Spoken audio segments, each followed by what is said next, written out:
আসসালামু আলাইকুম, ইসলাম ইলেকট্রনিক্সের পক্ষ থেকে আপনাদেরকে জানাই স্বাগতম। বন্ধুরা, আজকে আপনারা দেখতে পাচ্ছেন এটি একটি বাচ্চাদের ভিডিও গেম স্কাই রকেট।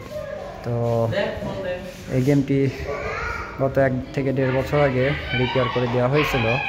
তো আবারও গেমটি বাচ্চারা যেহেতু খেলে, তো গেমটি ড্যামেজ করছে। তার স্টার্টিং যে কন্ট্রোলারটা থাকে, সেই কন্ট্রোলারটাকে সে ভেঙে ফেলছে বাচ্চারা। যেহেতু এটা একটা ব্যবসা প্রতিষ্ঠান, ছোট বাচ্চাদের গেম, তো এই রেস্টুরেন্টের অসংখ্য কাজ বড় ভাইরা আমাকে দিয়েই করায়। তো এখন কাজ করার ক্ষেত্রে আমরা ক্লায়েন্টদেরকে বের করে দিছি, যেহেতু বাচ্চাদের অনেক এখানে খেলাধুলা করে। এখন রাত্রেবেলা হয়ে গেছে, রাত প্রায় 11টা প্লাস। তো এই গেমটি আজকে ইনশাল্লাহ কাজটি খুলবো। আসসালামু আলাইকুম।